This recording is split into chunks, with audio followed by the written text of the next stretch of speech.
The U.S. orders a Chinese consulate to close as consulate staff burn classified papers. A Chinese ambassador is at a loss for words when asked about Uyghur concentration camps. And the U.S. could put a ban on Chinese Communist Party members.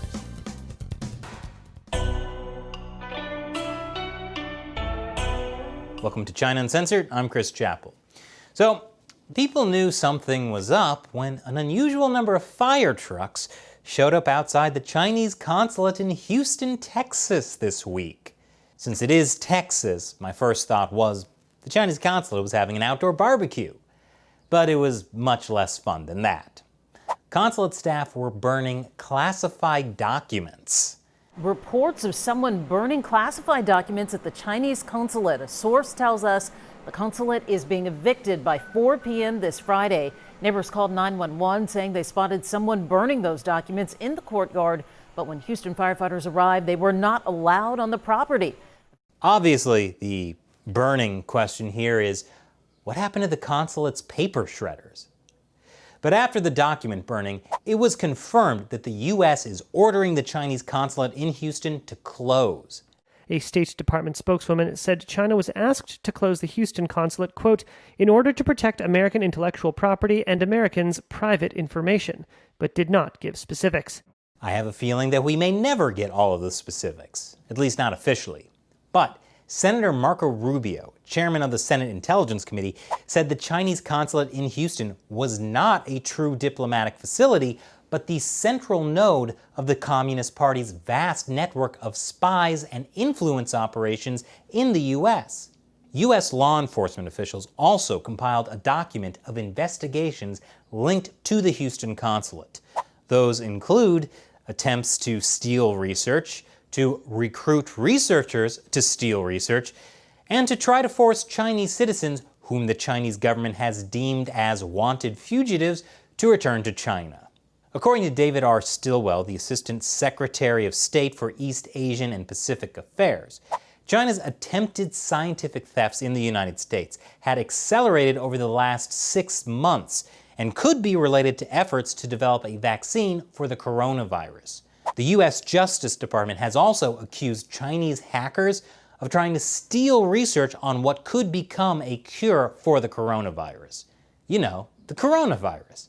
The deadly virus the Chinese Communist Party tried to cover up, which is why you spent months in lockdown. That coronavirus, which is why I call it the CCP virus. But regardless of why the U.S. government shut down the consulate, the Chinese Communist Party is very upset. Beijing is threatening retaliation. A Chinese Foreign Ministry spokesperson called the request a political provocation. China strongly condemns such an outrageous and unjustified move which will sabotage China-U.S. relations. We urge the U.S. to immediately withdraw its erroneous decision, otherwise China will make a legitimate and necessary response. A source with direct knowledge of the matter said China was considering closing the U.S. consulate in Wuhan in turn. Oh no, the U.S. consulate in Wuhan? The epicenter of the coronavirus outbreak? Gosh, what a devastating loss. Especially since the consulate was closed and the staff evacuated in January. However, as of this recording, some sources are reporting that the U.S. consulate in Chengdu could be shut instead. You know, I would be sad to lose the U.S. consulate in Chengdu. Back in 2012, Wang Lijun, the police chief of Chongqing, escaped to the U.S. consulate in Chengdu. He didn't stay in the consulate for long, but that incident exposed a crazy story of murder, corruption, organ harvesting, and a possible coup. It ended up taking down hugely powerful Chinese Communist Party officials. That story was one of the reasons I started China Uncensored. And here we are 8 years later.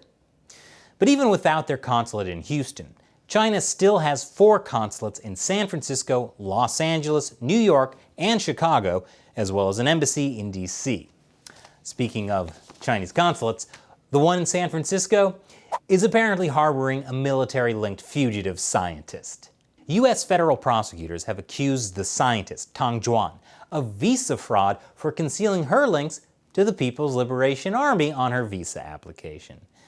Tang was working as a researcher at the University of California, Davis. But an investigation revealed that she worked at a PLA-affiliated university in China, and she is considered to be active military personnel. After being visited by the FBI in June, Tang fled to the Chinese consulate in San Francisco.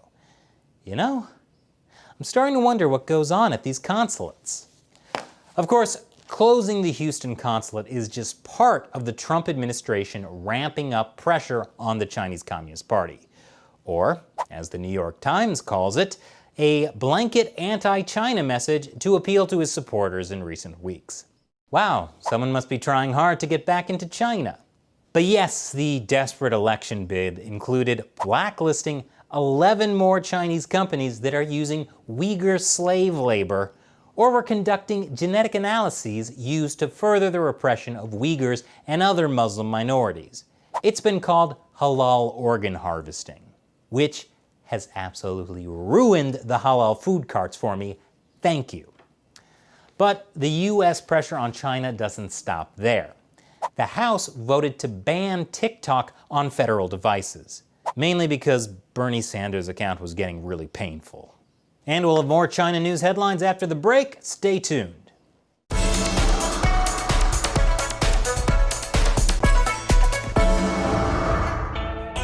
Welcome back. In a move that is sure to make the Communist Party furious, the U.S. State Department has issued a statement condemning the party's brutal persecution of Falun Gong. Falun Gong is that meditation practice that used to be super popular in China, you know, before authorities started killing people for it. And this past week marked the 21-year anniversary of the Communist Party's persecution campaign. Congratulations, Chinese Communist Party! You've gotten away with murdering Falun Gong for 21 years with practically no consequences. Well, it's probably bad karma or something. But whatever, they'll cross that bridge when they come to it. And then, that bridge will collapse into a river of fire. You don't want to mess with bad karma. Speaking of Falun Gong, this week, the human rights group the Lantos Foundation and 21 Wilberforce called out the New York Times for religious discrimination of Falun Gong. It has to do with this article. Basically, being victims of the Chinese Communist Party, some Falun Gong practitioners developed a tool called UltraSurf to get around China's internet firewall. They were seeking State Department funding for UltraSurf. UltraSurf has been used by millions of people to get around China's Great Firewall and around internet firewalls in authoritarian countries like Iran. As the Lantos Foundation / 21 Wilberforce joint statement puts it, in describing tools used to circumvent the internet firewall in closed countries, the reporters made no fewer than 9 references to the personal beliefs and religious practices of 2 developers. Though several other technology companies, NGOs, and other individuals were written about, none of their religious affiliations were mentioned. They point out that if the New York Times used the same treatment for developers who were Catholic, Muslim, or Jewish, there would have been an outcry, and rightly so. Yet the Times' denigrating coverage of Falun Gong is no different and should be condemned in equal terms. Choosing a small persecuted religion to single out does not make the bigotry any more palatable. So, the New York Times wrote a bigoted article that criticizes Falun Gong because 2 people who practice it develop tools that promote internet freedom in China? Like I said, someone must be trying really hard to get back into China. But the US doesn't want to go against the Chinese Communist Party alone.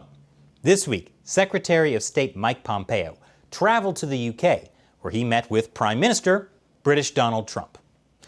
Pompeo said the US wants to build a global coalition to counter China's disgraceful menace. Speaking of disgraceful menace, the Chinese ambassador in the UK had a real hard time answering questions about this drone footage from last year. It shows hundreds of blindfolded men being led from a train with vests that say Kashgar Detention Center. Can you tell us what is happening here?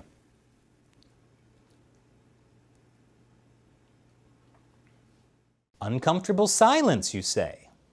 Yeah, he wasn't expecting that question. But eventually, he responds. Xinjiang is regarded as the most beautiful place in Xinjiang. Perfect answer.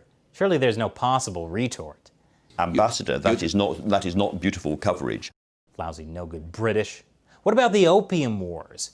Haven't they done enough to try to embarrass China? The interview goes downhill from there. When we see interviews like that, and we see people blindfolded and led off to trains to be taken to re-education camps, it reminds people in the West what was going on in Germany in the 1930s and 1940s. That's totally wrong. That's no such a concentration camp in Xinjiang. You know, there's a lot. Okay. There's a lot of fake. We are in the modern, we are in the information age. Sorry. You know, media. Okay, They make let me all remind kinds you, of Ambassador. fake accusation against China. You know, I almost feel bad for him. Oh wait, no, I don't. Speaking of Xinjiang, the NBA is no longer operating a basketball training center there. The NBA had been in Xinjiang since 2016, which was the same year that the Chinese Communist Party started turning the entire region into a giant prison. It's not clear why the NBA set up in Xinjiang in the first place. I guess they must have heard it was beautiful. And over to Hong Kong, where, once again, police and protesters clashed. The protest marked the year anniversary of a brutal attack against protesters by men wearing white shirts. Police were criticized for not responding fast enough back then, but they sure responded fast enough this week. And activist Joshua Wong has announced he will be running for the Hong Kong Legislature. The Chinese Communist Party will be very unhappy if he wins, but not to worry. I'm sure they'll just find a way to disqualify him if he does. But a tiny bit of good news for Hong Kong. The UK ended its extradition treaty with Hong Kong, and it will extend its China arms embargo to the city. Basically, this means the UK is recognizing that Hong Kong is now just another mainland Chinese city. And stay tuned after the break, because the Trump administration may be considering a ban on more than 90 million Chinese people, which could stop them from entering the United States.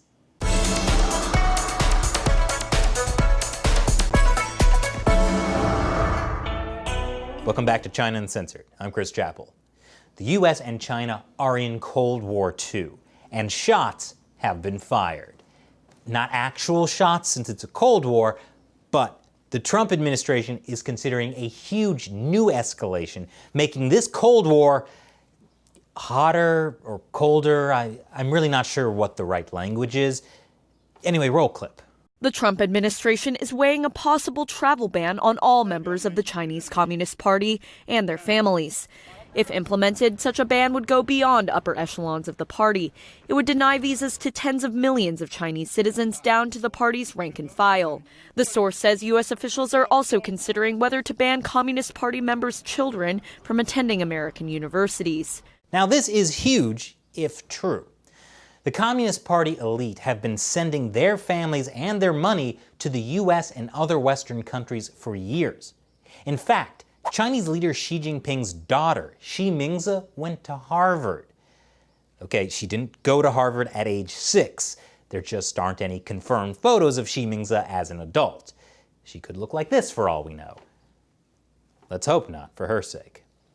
According to the New York Times, the presidential proclamation that would ban Chinese Communist Party members and their families would cite the Immigration and Nationality Act. It gives the president power to temporarily block travel to the U.S. by foreign nationals who are deemed detrimental to the interests of the United States. It's the same statute President Trump used in 2017 to put a travel ban on several predominantly Muslim countries that were involved in terrorist activities, which became known as the Muslim ban. But this ban on Chinese Communist Party members isn't a done deal. It's based on a draft of a presidential proclamation, and that's only according to unnamed sources speaking to the New York Times and Reuters. In addition to Communist Party members and their families traveling from China, this proclamation could also authorize the United States government to revoke the visas of party members and their families who are already in the country, leading to their expulsion. The Chinese Communist Party has 92 million members, and those members have family who could also potentially be included in the ban. But being a Chinese Communist Party member is no casual thing. It's not the same as a political party in the US, like the Republicans or the Democrats, or one of the other ones. US political parties have limited power, and their main goal is to get their candidates elected into government positions. But the Chinese Communist Party is the ruling party of a brutal dictatorship. It's originally a militant group based on Marxist-Leninist ideology, with a hefty dose of that Mao Zedong violence. The party and its military took over China in 1949, removing the previous government by force. Today, the Chinese Communist Party controls the entire Chinese government. It controls the Chinese military. It controls the court system. It controls education, from kindergarten to universities. It controls all major companies by requiring companies with 50 or more employees to have a Communist Party branch. The Communist Party also controls all media, not just state-run media, but also private media companies, which have to adhere to party censorship guidelines, which is also how the Communist Party controls the internet. The Communist Party may seem to allow religion, but it even controls those by setting up official organizations for each major religion and requiring them to put the party above God. Here's a portrait of Xi Jinping with communist slogans in a Catholic church. Here's a portrait of Mao Zedong in a Buddhist temple. In China, Chairman Mao didn't die for your sins, your family died for his. Anyway, the Chinese Communist Party has enormous power over not just the government, but every aspect of Chinese life. People typically join the party to enjoy the benefits of that power. Things like better jobs, more access for their companies, and so on. Most of China's elite became elite after joining the party. When people join the Communist Party, they have to swear an oath. That oath includes vowing to fight for communism throughout their lives, to be ready to sacrifice their all for the Communist Party, and to never betray the party. Yeah, it's a little different than just checking the box next to a political party on your voter registration form. So while the US's proposed travel restrictions would only target a fraction of the 1.4 billion Chinese people, in practice, a lot of the Chinese citizens who have the money and ability to travel or study in the US are party members or their families. That's why the Chinese Communist Party is getting nervous. 在我们看来， In our opinion, with regard to these comments from the US side, we cannot verify whether they are true or not. You can follow up on this with the US authorities on that one. But if they are true, I think it is quite pathetic. Hours later, U.S. Secretary of State Mike Pompeo stopped short of confirming the news, but said, quote, "We're working our way through, under the president's guidance, about how to think about pushing back against the Chinese Communist Party." And the U.S. is now pushing back pretty hard against the Chinese Communist Party. Congress passed and Trump signed into law a bill that will impose sanctions on individuals for eroding Hong Kong's autonomy. The Trump administration put sanctions on Chinese officials involved in the persecution of Uyghur Muslims. And in May, the Trump administration expelled about 3,000 Chinese students from military universities studying in the U.S. But there are challenges to a ban on all Chinese Communist Party members and their families. Currently, the U.S. doesn't really track who is a member of the Chinese Communist Party, although the presidential proclamation would apparently formalize a process by which American officials could inquire about party status during visa application interviews and on forms. By the way, whether you're a member of the Communist Party is already a question on the U.S. citizenship application. If the ban happens, the Chinese Communist Party will definitely retaliate. According to my favorite Chinese state-run media, the Global Times, the travel ban, once it starts, would probably be followed by reciprocal measures from China. But that might not be too hard-hitting. In June, the U.S. State Department issued a Level 4 travel advisory on China. Do not travel. That warning is in part because of the coronavirus, but it also cites arbitrary enforcement of local laws for purposes other than maintaining law and order, including the use of exit bans. Basically, the Chinese regime might hold American citizens hostage on exaggerated or trumped-up charges. That's what happened to 2 Canadian citizens. But either way, travel between China and the U.S. has been lopsided for a long time. Chinese citizens can come to the U.S., buy land and assets, and in many cases, eventually become U.S. citizens. But not the other way around. But would a travel ban on Communist Party members fix the lopsidedness? And would it target the right people? There are 92 million party members, and most of them didn't join the party to persecute people. A lot of times, they just join to get some personal benefits. For example, party membership can mean the difference between getting a bank loan or not. Even prominent Uyghur academic Ilham Tohti is a Communist Party member.